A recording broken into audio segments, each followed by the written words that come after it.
고 즙 짜는 틀을 만들고 망대를 지어서 농부들에게 새를 새로 주고 타국에 갔더니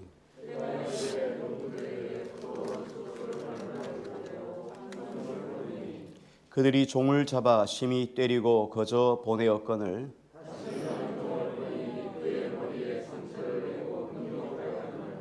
또 다른 종을 보내니 그들이 그를 죽이고 또 그 외 많은 종들도 더러는 때리고 더러는 죽인지라.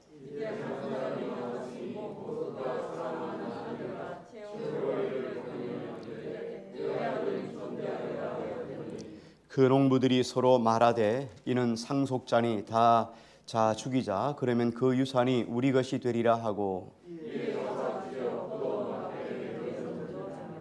포도원 주인이 어떻게 하겠느냐 와서 그 농부들을 진멸하고 포도원을 다른 사람들에게 주리라.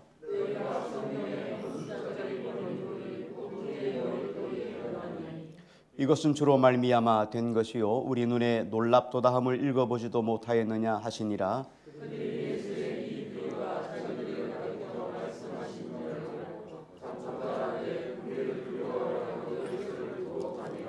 아멘. 오늘 말씀 제목 포도원 품꾼의 비유입니다. 일명 포도원 품꾼의 비유 이렇게 이야기를 했는데요. 어떤 사람이 내용이 포도원을 하나 만들었습니다. 그리고 그 포도원에 두루 울타리를 만들고 망대도 세우고 그리고 기반 모든 제반 시설들을 다 갖추었습니다. 그리고 거기에 포도나무를 심고 이제 시간이 지나고 난 다음에 열매를 거두면 됩니다. 그래서 그 포도원을 자기 농부에게 종들에게 농부에게 세를 주고 먼 나라로 여행을 떠났습니다. 우리가 말하는 소작농을 준 거죠. 소작을 준 셈입니다. 땅 주인이 몇 명의 농부에게 땅을 빌려주고 그리고 주인은 그 농부로부터 세출을 그 소산의 일부를 받는 방식이 바로 소작농이죠.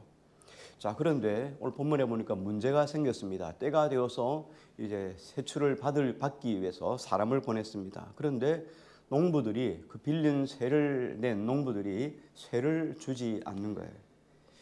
오히려 소작을 받으러 온 주인의 명을 받고 그렇게 온 종들을 오늘 본문서에 보니까 심하게 구타하고 빈손으로 돌려보냈다 이렇게 이야기를 했어요. 그래서 주인이 갸우댔겠죠. 왜 이런 일이 일어날까 하고 또 다른 종을 보냈습니다. 그런데 이번에도 종들을 아주 심하게 때리고 그리고 능욕한 후에 다시 또 빈손으로 돌려보냈어요. 주인은 또다시 다른 종들을 보냈습니다.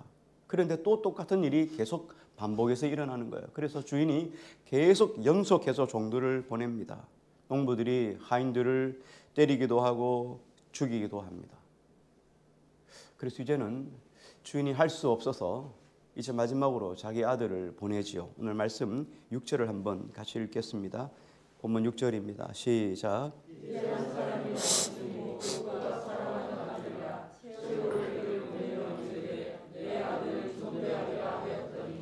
예, 주인의 의도는 내 아들이니까, 다시 말하면 상속자이니까 이 아들은 존대할 것이다 하고 이 아이를 보냈어요. 아들을 보냈습니다. 그런데 농부들이 가만 생각합니다. 자기들끼리 의논을 한 거예요. 야, 우리가 상속자만 죽으면 주인이 죽고 나면 이거 우리 것이 되지 않겠는가. 그렇게 상의를 하고 결론을 내린 다음에 아들을 죽였습니다. 그리고 장례도 치르지 않고 포도원 밖으로 던져버렸다 하고 성경에 이야기를 하고 있어요. 이게 포도원 품꾼의 비유의 줄거리입니다. 이 비유를 쭉 예수님 말씀하시고 나서 청중들에게, 주변에 있는 청중들에게 이런 질문을 던졌습니다. 9절을 볼까요? 9절 같이 읽습니다. 시작.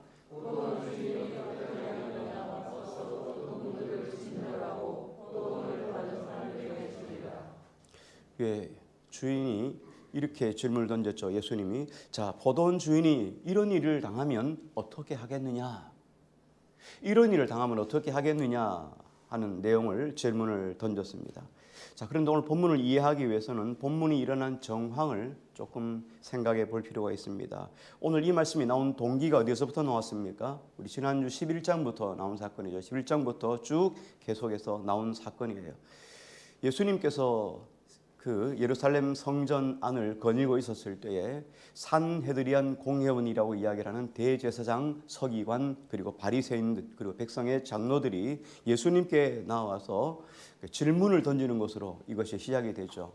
예수님께 이런 질문을 던졌습니다. 당신이 무슨 권위로 이런 일을 행하느냐? 이런 일은 두 가지입니다. 하나는 예수님께서 나귀를 타시고 예루살렘에 입성하신 거예요. 나귀를 타고 예루살렘에 입성하신 것은 선대에 보면은 솔로몬 왕이나 다윗이 왕이 되었을 때 그들이 그 기흔이나 이런 것을 기손해서 기름을 부음 받고 그리고 올라올 때 그 나귀를 타고 올라왔거든요. 그러니까 왕의 되관식과 같은 거예요. 그래서 백성들이 호산나 주의 이름으로 오시니여 찬송하리로다 이렇게 환호했던 사건이 하나이고, 또 한 가지는 예루살렘 성전 안에 들어갔을 때 성전에서 제사할 때 사람들이 돈 바꾸는 사람들, 제사의 제물을 파는 것들, 이런 것들을 보고 예수님이 그 노끈으로 채찍을 만들어서 그들을 치죠. 그리고 하나님이 예배하는 곳, 하나님께 제사 예배한 이 기도하는 만민이 기도하는 집을 강도의 소굴로 만드는 도다 하시면서 성전 정결을 하신 내용이었어요. 당신이 무슨 권위로 이런 일을 하느냐 이렇게 물은 거죠. 근데 그 당시에 예수님의 제자들 그리고 예수님 그리고 산헤드리안 공회에 온 사람들만 있었던 것이 아니고 그 현장을 많은 청중들이 그 속에서 그것을 목도하고 있었어요. 주변에 사람들이 있었다는 것, 이게 정말 중요한 내용인데요. 그때 예수님께서 이 이야기를 보시면서 이때 포도원 비유를 그들에게 말씀을 하시는 거예요. 공회원들은 이 이야기를 듣고 얼마나 화가 난지 몰라요. 그래서 당장이라도 예수님을 붙잡아서 가두고 싶었습니다. 12절을 한번 같이 볼게요. 12절입니다. 시작.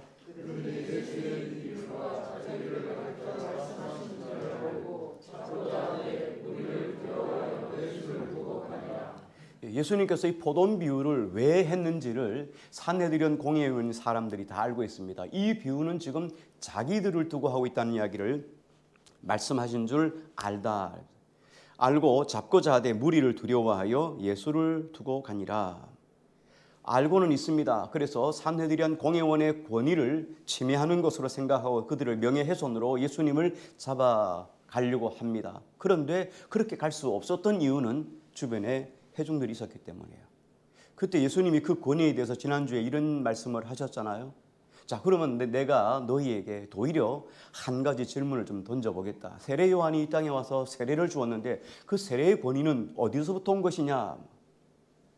세례 요한이 그 권위를 어디서부터 받고 세례를 주었느냐? 하늘로부터 온 것이냐 아니면 사람에게서 왔느냐? 그러니까 산헤드리안 공회원 사람들이 대답을 못했죠. 왜냐하면 하늘로부터라 하면 그 산헤드리안 공회원 사람들이 믿지 않는 것에 대해서 죄를 짓는 것이고, 또 사람으로부터 왔다 자기가 스스로 그렇게 했다 이렇게 이야기를 하면 옆에 그 세례 요한을 따르던 많은 사람들 청중들이 있기 때문에 청중들한테 비난을 받고 욕을 얻어먹을까 봐 대답을 하지 않았어요. 그래서 입을 다물어 버렸죠. 이 사건이에요. 그래서 이걸 바탕에 깔고 있었기 때문에 자기들에 대해서 다 알고 있었지만 예수님을 잡아가두고 싶어도 거둘 수가 없었던 거죠. 이 예수님의 포도원 비유는 이사야 5장을 근거로 그 배경이 나옵니다. 그냥 말씀하신 내용이 아니라 이스라엘 백성들이라고 하면은 당시 유대인들이라고 하면은 이런 비유를 던졌을 때, 포도원 비유를 던졌을 때 이스라엘 백성들은 다 알고 있는 사건이에요. 오늘 우리가 지금 21세기에 살고 있지만 21세기에 살고 있기 때문에 1세기 이야기를 우린 잘 몰라요. 그래서 우리가 이 말씀을 우리 삶 속에 적용하기 위해서는 1세기로 가야 되는 것처럼 1세기의 상황 속에, 정황 속에 들어가야 돼요. 그래서 그 삶의 정황을 보고 21세기로 가져와서 21세기에 적용을 해야지만 알게 되는 것 같아요. 오늘 우리가 당한 현실의 문제들, 예를 들어서 집을 사는데 은행에 돈을 대출을 받아서 집을 샀다. 그런데 갑자기 금리가 올라서 이자 때문에 힘들고 어렵다. 멘붕이 왔다. 이런 이야기를 예수님이 하신다면 우리가 다 알아들을 수 있잖아요. 그래서 이 당시에 이 포도원 품꾼의 비유는 예수님이 설명했을 때 모든 사람들이 다 무슨 이야기인지 알고 있었거든요. 그게 이사야 5장에 근거했던 말씀이었기 때문에요. 성경에서 항상 포도원 이렇게 이야기를 할 때는 포도원은 항상 이스라엘 민족을 의미하는 말씀이에요. 이사야서 5장 1절 2절을 제가 읽어드립니다. 나는 내가 사랑하는 자를 위하여 노래하되 내가 사랑하는 자의 포도원을 노래하리라. 내가 사랑하는 자에게 포도원이 있으며 심히 기름진 사내로다. 내가 사랑하는 자의 포도원을 노래한다. 예수님의 하나님의 마음은 늘 이스라엘 백성들에게 있어요. 하나님의 마음은 늘 하나님을 사랑하는 하나님의 자녀들에게 있어요. 한 번 더 할게요. 하나님의 마음은 늘상 어디에 있냐면 하나님을 아버지라 부르는 모든 사람들에게 하나님의 관심이 있어요. 물론 하나님이 온 세상을 다스리시지만 특별히 하나님을 아빠, 아버지라 부르는 모든 사람한테 하나님이 관심이 있어요. 그래서 내가 사랑하는 자의 포도원을 노래하리라. 내가 사랑하는 자에게 포도원이 있다. 땅을 파서 들을 제하고 극상품 포도나무를 심었도다. 그 중에 망대를 세웠고 또 그 안에 술틀을 팠도다. 좋은 포도 맺기를 바랐더니 들포도를 맺었도다. 하나님이 포도원 이야기를 할 때 포도원은 과수원으로 말하면 과수원이잖아요. 과수원을 이렇게 해서는 땅을 먼저 좋은 땅으로 비옥한 땅으로 만들어야 돼. 거름을 주고 산울타리를 치고 다른 짐승들이 와서 따먹지 못하도록 울타리를 치고 거기다 나무 과목을 심고 그리고 몇 년이 지나야잖아요. 한 4, 5년 지나야 열매를 얻을 수 있잖아요. 그러니까 얼마나 정성을 들였겠어요. 그래서 거기에 포도나무를 심었는데 참 좋은 포도나무, 극상품 포도나무를 심었는데 뭘 거뒀냐면 들포도를 거뒀도다. 들포도는 여러분 잘 알죠? 모루라고 하는 거 알죠? 알이 쎄만해요. 포도가 알이 커야 맛이 있는데 이런 좋은 포도 맺기를 위해서 좋은 포도나무를 심었는데 이런 자잘한 별것 없는 정말 주인의 기대치에 영 떨어지는 이런 열매를 맺었다는 거예요. 그래서 이사야 5장 7절에 보면 무릇 만군의 여호와의 포도원은 이스라엘 족속이요 그가 기뻐하시는 나무는 유다 사람이라. 그들에게 정의를 바라셨더니 도리어 포악이요 그들에게 공의를 바라셨더니 도리어 부르짖음이었도다. 이게 뭔 이야기냐면 이스라엘 백성들이 하나님이 좋은 포도나무를 심고 극상품 열매를 맺기를 위해서 포도나무를 심었는데 들포도나무를 맺었다는 거예요. 하나님이 하나님의 백성들을 건져서 이스라엘 백성들이 하나님을 찬송하는 사람뿐만 아니라 이 땅 가운데서 공의와 정의를 행하는 하나님의 빛과 소금의 역할을 사랑하는 사람으로 세워지기를 원했는데 그들이 오히려 포악을 행하고 오히려 부르짖음이 되었다는 거예요. 세상 사람들이 그리스도인들을 바라보면서 욕을 하는 거예요. 저게 예수쟁이다. 하나님이 있다면 저 사람 어떻게 좀 해라. 오히려 이렇게 되었다는 거예요. 하나님의 마음이 얼마나 많이 아팠겠어요. 그래서 이스라엘은 이 포도원은 이스라엘 전체를 이야기할 때 이스라엘은 포도원 이야기예요. 그리고 이스라엘 백성 한 사람 한 사람은 포도나무예요. 그렇게 오늘 성경은 비유를 하고 있어요. 그래서 오늘 비유에서도 포도원을 만들어 놓고 계약을 맺었다 그랬죠. 그리고 농부들에게 포도원을 맡겼습니다. 계약에 따라 농부들은 수확을 하면 일정량의 소작료를 주인에게 주어야 됩니다. 그런데 그 계약을 그들이 깨고 보낸 종들을 때리고 모욕하고 죽이기까지 했다는 거예요. 심지어는 주인의 아들까지 죽이고 장례식은커녕 포도원 밖으로 던져버렸다.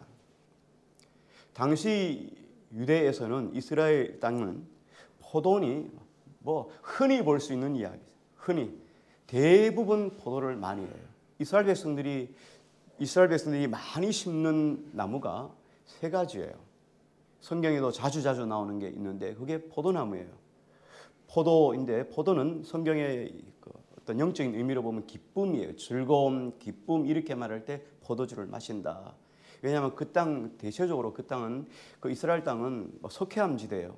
여기 삼척도 석회암 지대라서 물 자체가 안 좋으니까 정수기를 쓰는 것처럼 물이 석회 지대여서 물이 안 좋아요. 그러다 보니까 이 포도즙을 음료 대신 많이 마십니다. 물보다는.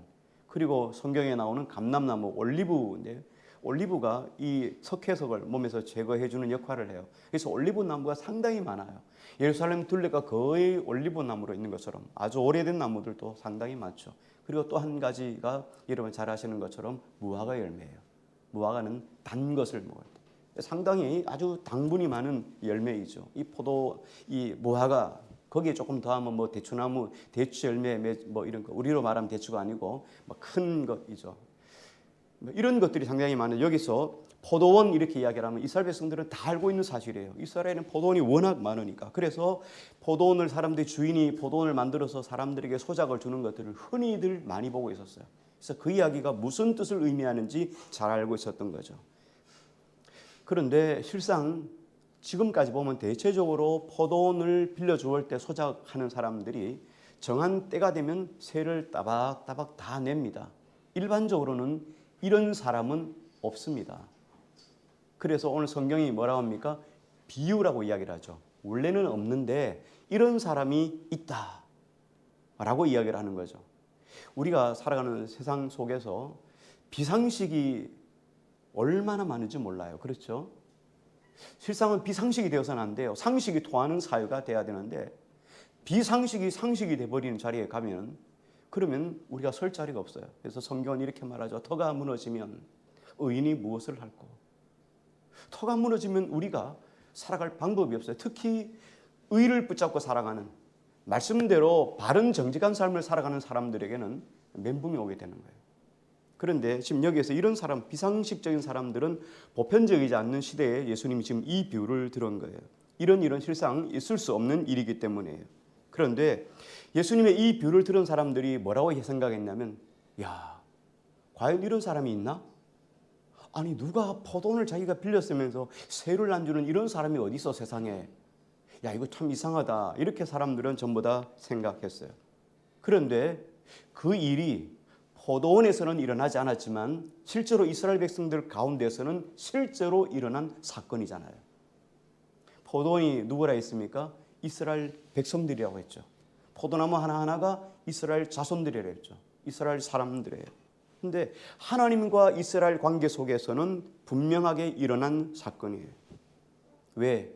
이스라엘 백성들은 하나님이 아브라함 때부터 지금까지 계속 그들을 구원해서 다윗의 왕조를 통해서 계속 이스라엘을 인도해 갔지만 이스라엘 백성들이 하나님에 대한 충성도가 전혀 없었기 때문에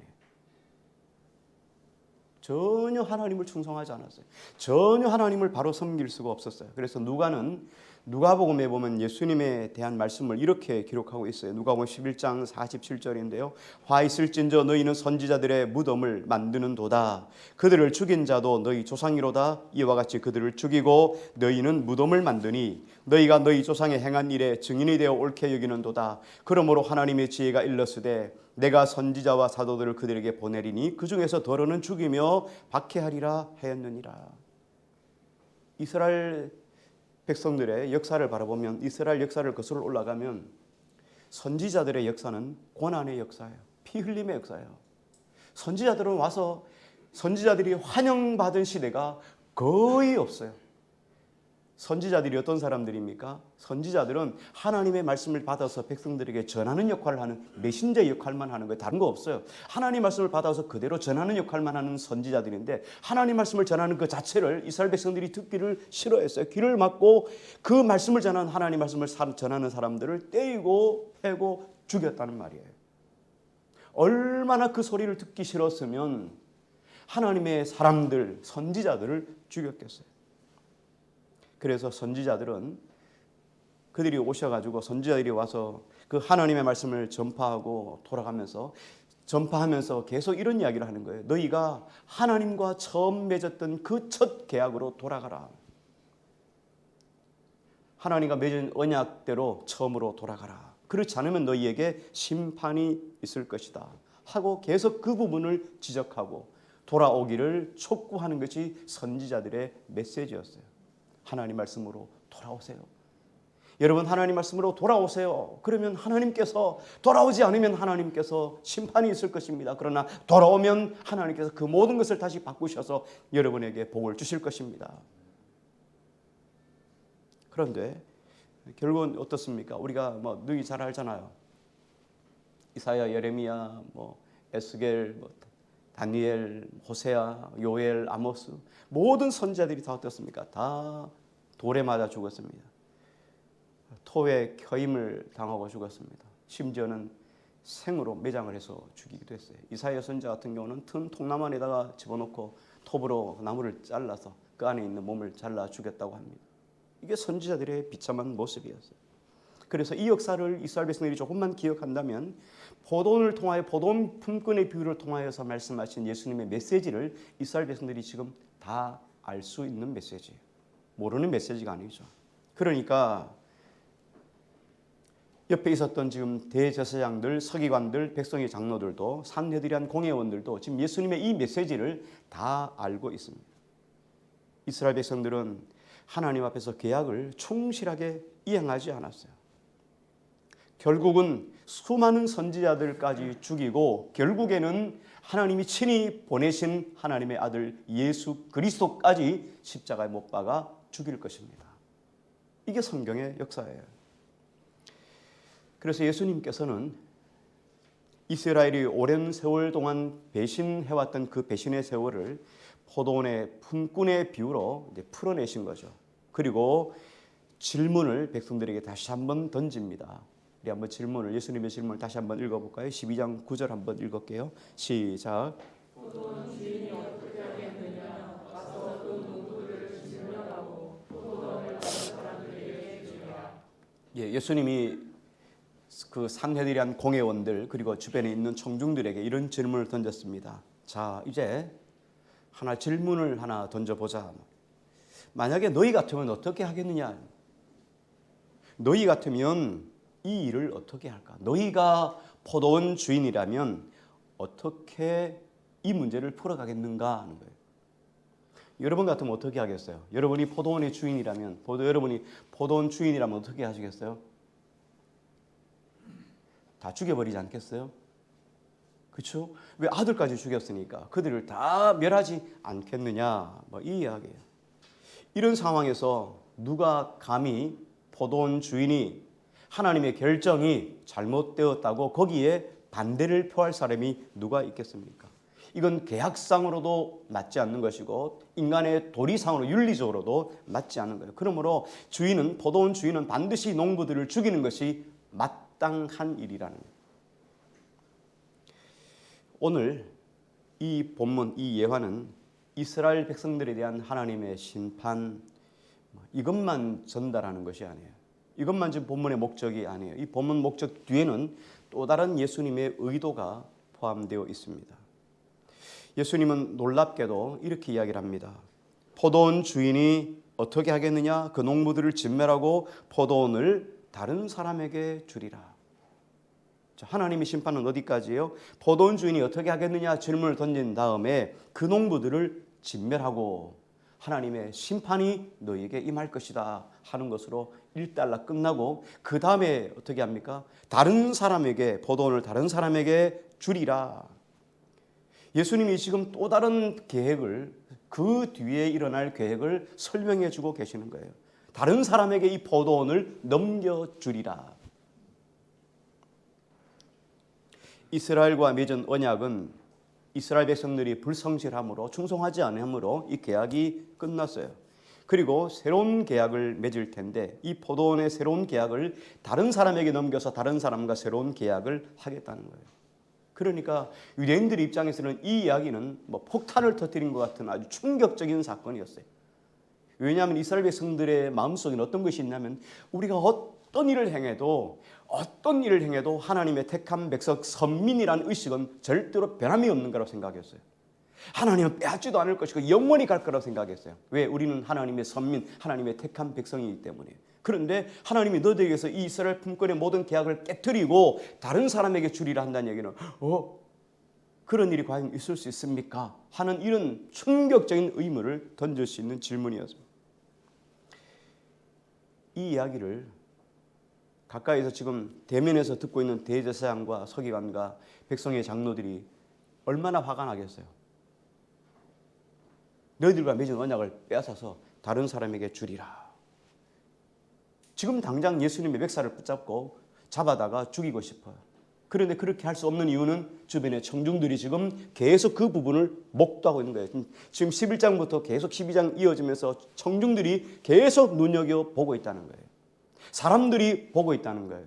지금 이걸 계속 우리가 바탕에 깔고 있어야 돼. 이게 얼마나 무서운지를 지금 보여주고 있는 거예요. 그래서 할 수 없으니까 어떻게 합니까? 백성들이 없는 곳에서 예수님을 죽여야 돼요. 그러니까 어떻게 해야 됩니까? 십자가에 못 박아 죽이는 거예요. 거짓 증인을 세워서 예수님을 모의해서 어두운 곳에서 모의를 해서 예수님을 십자가에 못 박아 죽게 하신 거죠. 그러면 오늘 이 본문을 통해서 우리에게 주시는 연결된 의미를 먼저 찾아야 됩니다.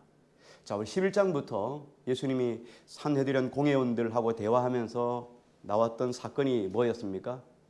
권위에 관한 문제였죠. 누가 이 권위로 당신에게 누가 지금 예루살렘 성전의 선전 운동을 하라고 했느냐, 네가 뭔 권위로 그렇게 했느냐라는 권위에 관한 문제였죠. 그리고 지난주에 말씀드렸지만 그 권위에 연결해서 5가지의 사건이 있다고 그랬죠. 계속 권위에 대한 이야기가 5번 이야기예요. 오늘 2번째 이야기를 설명하고 있는 거예요. 지금 계속해서 예수님에게 무슨 권위로 이것들을 하고 있느냐 이렇게 이야기를 합니다. 그들의 권위는 어떤 것입니까? 산헤드리안 공회원이라는 권위예요. 그런데 그들의 권위는 하나님으로부터 온 것이 아니었어요. 그들은 모든 일에 하나님께서 주셨다, 하나님이 하셨다, 하나님의 이름을 계속 들먹였습니다. 그렇지만 하나님의 이름을 들먹였지만 하나님을 두려워하지 않습니다. 하나님에 대해서 충성스럽지 않습니다. 우리가 믿음 생활을 하면서 정말 중요하게 여겨야 되는 것, 우리가 하나님을 나의 주, 나의 하나님, 나의 주인으로 섬기지 않습니까? 그래서 주님이란 말씀을 쓰잖아요. 주님이라고 하는 말은 여러분의 생명의 결정권자가 누구란 얘기예요? 그러니까 어떻게 해야 돼요? 하나님을 두려워해야죠. 하나님을 두려워해야 돼요. 그리고 그분에게 나의 충성을 다 던져야 되는 거죠. 그런데 산헤드리안 공회원들은 하나님에 대한 충성도도 없어요. 충성하지 않아요. 하나님의 이름은 들먹이지만 하나님에 대한 존경도 충성도 없는 사람들이었어요. 그리고 누구를 두려워합니까? 사람들의 여론을 두려워해요. 사람의 평판을 두려워해요. 그걸 두려워하는 거예요. 사람들이 나를 어떻게 볼 것인가? 사람들이 나를 어떻게 볼 것인가를 두려워하고, 그리고 잘못하면 헤롯에게, 그 당시에 로마의 모든 권위를 이양받은 헤롯 왕, 분봉왕 헤롯에게 혹이나 잘못 보여서 세례관처럼 목이 잘릴까 봐 거기에 대한 두려움을 가지고 있었던 거예요. 그러니까 그들의 신은 실제적으로 하나님이 그들의 신, 그들의 하나님이 아니라 뭐가요? 명예, 명분, 인기, 권력, 이게 그들의 하나님이라는 거예요. 우리가 지지난주 말씀 나눈 것처럼 우리가 소중하게 여기고 내가 가장 먼저 붙잡고 내가 가장 소중하게 여기는 그것이 하나님이에요. 결정적인 삶의 순간에 내가 최고의 손으로 내가 가장 먼저 붙잡는 게 그게 하나님이라는 거예요. 그럼 나의 결정적인 순간에 나는 무엇을 붙잡을까요? 사람에게 줄을 댈까요? 물질을 붙잡고 살아갈까요? 내가 가장 먼저 붙잡는 그것이 우리의 하나님이라는 거예요. 그런데 산헤드리안 공회원은 뭐예요? 사람의 인기가 그들의 하나님이었어요. 헤롯의 권력이 그들의 힘이었어요. 하나님이었다는 거예요. 그래서 예수님은 이렇게 선포하셨습니다. 너희와 내가 맺은 언약은 이제 완전히 파기되었다. 너희들은 주인에게 불성실한 계약자들이고 주인을 배신했으며 주인의 사람들을 핍박했으며 그 아들마저 이제 곧 죽일 것이다. 그런데 하나님께서 이제 그 계약을 다른 사람들과 맺을 것이다. 너희는, 그 전에 맺은 너희는 이제 아웃이다. 이제 끝이다. 하나님은 우리를 사랑하시되 예수님이 그 말씀을 대신해 주셨죠. 너희가 너희에게 죄를 지은 자에게 몇 번 용서하라고 이야기했죠? 네, 7번씩 70번. 유대에서 숫자는 정말 중요한 의미인데 7은 완전수예요. 그러니까 70도 완전수이죠. 70 완전수와 완전수가 합쳐져서 490인데 490도 완전수예요. 그러니까 용서는 어떻게 끝없이 하는 거예요. 무한하게 하는 것이 하나님의 사랑이에요. 하나님이 우리를 그렇게 사랑해 주셨어요. 이 이야기를 지금 하는 거예요. 하나님이 우리를 얼마나 사랑해 주셨는지. 선지자 한 사람 보내주고 너 말 안 들어. 야, 내게는 3-4번이 있어. 한 번 아웃이야. 또 선지자 보냈습니다. 두 번째야 아웃이야. 또 한 사람 보냈어요. 3번째 너 아웃이야. 3번으로 넘어가면 안 되겠다. 그죠? 둘 반 이렇게. 또 다른 사람 보내서 둘 반에 반 이렇게. 이게 아니라는 거예요. 하나님은 계속 선지자를 보냅니다. 계속 보내면 한량없이 보냅니다. 끝없이 이스라엘 백성들이 돌아오기를 보내는 거예요. 이게 하나님의 사랑이에요. 하나님은 끝없이 우리를 향하여 사인을 보내는 거예요. 내게로 돌아오라. 하나님의 거룩한 계약으로 돌아오라. 왜? 하나님은 우리의 공의의 하나님이시기 때문에요. 하나님 우리를 무조건 사랑하시는 분이 아니셔요. 하나님은 무조건 사랑하시는 것이 아니라 하나님의 계약에 따라 사랑하시는 분이셔요. 왜? 그게 공의고 정의니까요. 그럼 공의와 정의는 뭡니까? 하나님을 부르는 자, 그의 이름을 부르는 자마다 구원을 얻는 거예요. 영접하는 자, 곧 그 이름을 믿는 자들은 하나님의 자녀가 권세를 주신다는 거예요. 이 말씀의 계약을 따라서 하나님 우리를 지키시고 인도하시고 붙잡아 주시는 거예요. 이 계약으로 돌아오라는 거예요. 이 계약을 믿지 않고 너희가 붙잡지 않으면 계약 밖의 사람으로 파기되는 거예요. 이거 돌아오라는 거예요. 우리가 하나님을 경외하고 하나님을 공경하면 하나님 우리 삶을 책임져 주신다는 거예요. 근데 하나님을 공경하지도 경외하지도 않고 다른 삶을 살아가니까 계약이 파기된 거예요. 누구든지 예수 그리스도를 믿는 자는 구원받아요. 이방인이든 유대인이든 헬라인이든 다 구원받는다는 게 이게 하나님의 계약이에요. 근데 이스라엘 백성들은 그렇게 하지 않았어요. 끊임없이 하나님을 계속 하나님 아들을 계속 종들을 보냈어요. 나중에 안 되니까 하나님이 결국엔 아들을 보내주죠. 아들을 보내기까지 우리를 사랑하시는 거예요. 여러분 집에 강도가 들어왔어요. 흉기를 들고 돈 내놔 이러면 돈 줄 거예요. 주식 내놔 이러면 줄 거예요. 차키 내놔 줄 거예요. 자식 내놔 이러면 여러분 주겠어요? 그럼 주시겠어요, 여러분? 눈빛이 저를 원망한 눈빛이 그래요. 다 내줘도 자식은 줄 수 없죠. 생명과 같은 거니까. 그런데 하나님이 이렇게 말합니다. 아들을 주시니까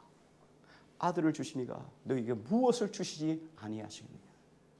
하나님 우리를 이렇게 사랑하시는 거예요.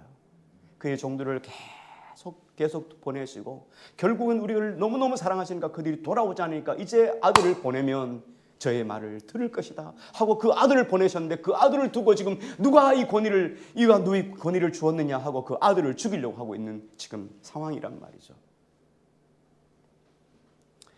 하나님은 그래서 놀라운 계약을 세우셨어요. 이제 그 계약까지 이 아들까지 죽이려고 하는 이스라엘 백성들을 향해서 이제 하나님의 계약은 끝이 났다. 이제 그 계약은 끝내고 그 계약을 다른 사람과 맺을 것이다. 이게 하나님의 계약이에요. 왜? 너희는 불충성하니까. 충성하는 사람을 세워서 그들과 새로운 계약을 맺을 것이다. 10절 11절 말씀인 대로 같이 한번 읽겠습니다. 10절 11절입니다. 시작.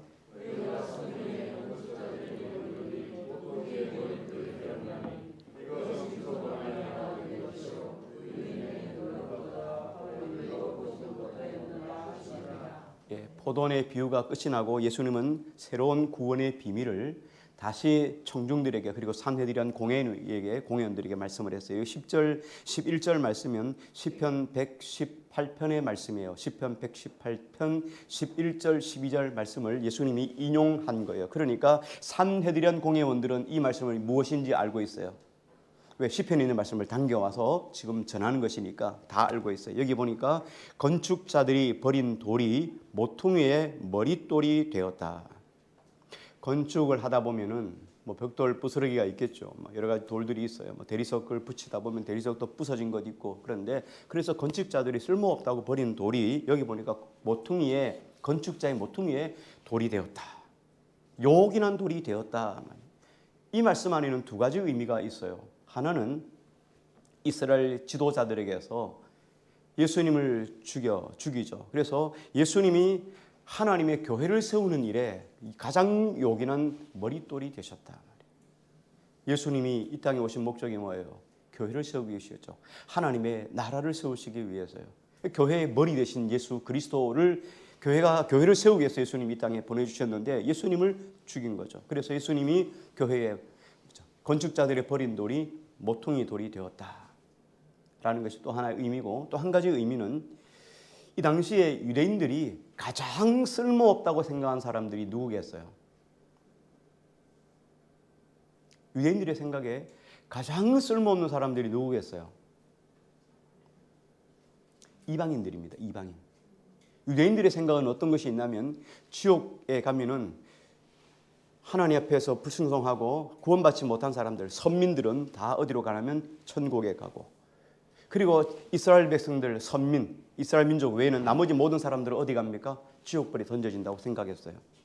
그런데 그 지옥불은 뜨겁잖아요. 그렇죠? 뜨거우면 뭘 떼야 돼요? 불을 떼야 하잖아요. 그 불을 장작을 계속 제피해야 되는데 그 장작 불쏘시기가 누구게요? 이방인들이라 생각했어요. 그래서 이방인들은 지옥을 불태우는, 지옥을 뜨겁게 하는 불쏘시개다 이렇게 생각했어요. 이방인들은 전혀 구원과 관계없는 인생이라고 생각했어요. 근데 하나님께서 이스라엘 백성들과 맺은 그 언약을 빼앗아서 이제는 누구의 그 선민에게서 빼앗아서 이방인은 이스라엘 백성들 외에 나머지 헬라인들에게 주겠다는 얘기예요. 이게 건축자들이 버린 돌이 모퉁이, 건물의 모퉁이 돌에 요긴한 돌이 되었다라는 의미예요. 우리는 죽었다 깨어나도 유대인의 혈통 속에 들어갈 수 없는 존재예요. 우린 지옥불 쏘시기로 만들어진 존재 같은 인생이었어요. 유대인들의 입장에서 볼 때요. 그런데 우리를 예수 그리스도로 말미암아 우리를 건져 주셨어요. 그리고 하나님의 백성된 하나님을 아빠, 아버지라 부를 수 있는 자격을 우리에게 허락해 주셨어요. 얼마나 놀랍고 복된 소식이에요. 이 이야기를 지금 산헤드린 공회원들이 듣고 있으니까 얼마나 화가 났겠어요.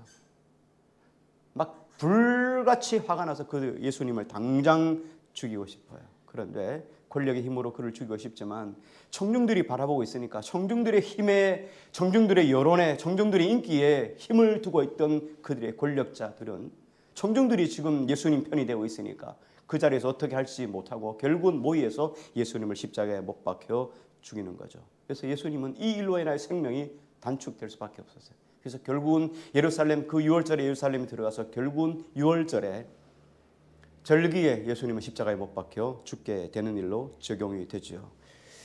오늘 말씀 결론 내립니다. 적용입니다. 오늘 이 말씀의 시작이 어디서부터 왔다 그랬죠? 권위에서 왔죠. 권위. 자, 오늘 우리는 이 본문에서 예수님의 권위를 생각해 봐야 돼요. 자, 예수님이 누구이시기에 하나님의 구원의 계획을 선포할 수 있을까? 자, 누가 감히 하나님의 구원 계획을 선포할 수 있겠어요? 하나님이 이스라엘 백성과 맺은 그 약속을 빼앗아서 이방인들에게, 다른 사람에게 주어서 그와 계약을 맺을 것이라는 이 놀라운 하나님의 계획을 감히 누가 선포할 수 있겠어요? 이건 하나님의 아들 외에는 절대로 맺을 수 없는 이야기예요. 그러니까 산헤드린 공회원, 대제사장, 서기관, 백성의 장로들이 이런 이야기를 묻는 거예요. 무슨 권위로 이 일을 행하느냐 하고 묻는 거죠. 그런데 하나님의 아들이 아니고서는 하나님 자체이시 아니하시고는 함부로 이렇게 말을 할 수 없습니다. 예수님은 끊임없이 하나님과 하나님의 종들을 무시한 이스라엘 백성들을 향해 심판의 메시지로 말씀을 하신 거지요. 누가 심판을 이야기할 수 있겠어요? 성경은 이렇게 말합니다. 빌립보서는 말씀하죠. 그는 하나님의 본체이시나. 예수님은 하나님 자신이에요. 삼위일체이니까 하나님 자신이에요. 하나님의 본체이시나 자기를 비워 종의 형체를 입어 이 땅에 오셔서 우리를 위하여 십자가에 못 박아 죽어주셨느니라. 예수님이 하나님이셔요.